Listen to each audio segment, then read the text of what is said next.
and blesses the soul. This is all that is necessary for humanity. This is the way to draw near to that reality. That becomes the immensity of Durood al-Sharif. When a nation is in need, they make salawat on Sayyidina Muhammad. When they have fear, they make salawat upon Sayyidina Muhammad. This becomes the secret of drawing near, which you see the nation lacking now.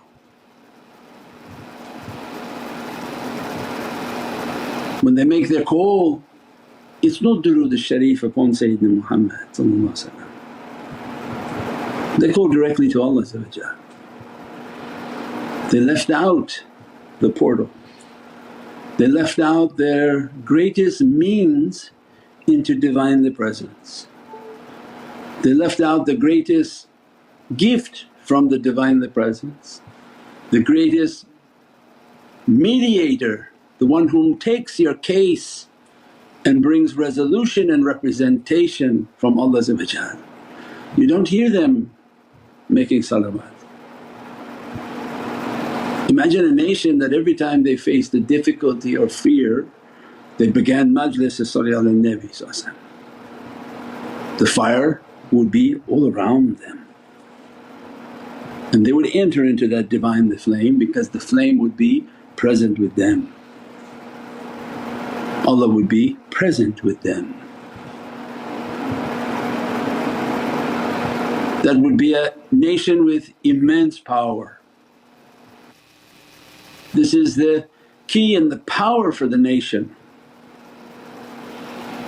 Every time a difficulty comes, observe and say, why don't they mention Prophet? Why don't they keep the sunnah of Prophet? Because these are the keys of this reality. The ones whom studying from this reality they understand the immensity of Allah's gift and blessings. Other nations their prayers were to receive an audience, and the nation of Sayyidina Muhammad has such a simple entry, so simple that they don't give a value that it deserves. And that's the dangers of the last days and the reward for those whom Allah have blessed, to grant them ears to hear and eyes to see. And they come upon these haqqaiqs and these realities and they say, make it simple. There can be nothing more simpler than making your salawat upon Prophet. Because of the immensity of that proximity and the immensity of that light, then we understand, hold tight to your rope. When they say, don't cut your anchor, don't cut your rope, understand that the conditions that Allah has put us in has a hikmah and a wisdom. Because as you enter into that flame, everything about us is screaming to get out of that presence. But people don't have an ear to hear. Imagine that with your soul you make your Durood al-Sharif, you're moving into that reality. But your shaitan is burning, your nafs is burning. All of their hopes and desires for you that you would be their slave and you would be their toy, they're burning. Hence they send 10,000 waswases into your ear to get out, get out. Because Allah's telling you, this flame, all whom are around it, all whom are in it are blessed. That same flame burns the shayateen, burns the nafs, and that's why they teach, hold your anchor, things are about to get pretty bad. And everything you think you're smart, it's not you that's smart, It's your nafs telling you, get out of the fire. If you can't stand the heat, get out of the what they call kitchen. That's what the nafs wants you to do, just leave, run, get a new job, get a new life, get a new appearance, do something. But the people are taught to meditate and contemplate. The reason the nafs is yelling and screaming every type of complaint, every type of difficulty, complain, complain, complain, complain, complain, until the person is so annoyed with the conditions of their life that they're trying to pull away and they don't even know that they're pulling away. And this is because of the intensity of that fire that we're entering. And we said that you listen to the naat and the poetry of these ashaqeen in which they describe that a moth to the flame. Your life is to be a moth to the flame, is that the fire is there, it's very clear, it is the presence of Prophet. Enter it with your salawats, with your good deeds and good character. And as you enter into that flame, know that your whisperings will be intensified because they're burning. If they have too much reach into you, you see like a sci-fi movie, if the devil's too strong with you, he has claws into your body. And as you draw near into that flame, he pushes deeper to create a pain and a resistance. When Prophet describes to the holy companions who fought massive battles, some 2 times a day, that these were minor fights. I'm leaving this world veiling myself, what comes after is the jihad al-Akbar. People don't seem to really contemplate what that meant. To tell holy companions whom they saw nothing but fighting for the sake of Prophet that the greater fight lies ahead. So as soon as people have difficulty they think they should run from it. As soon as they have a condition they're not happy with, they should complain about it. And if shaitan grabs you and sticks his nails into you, you think you're going to run from it.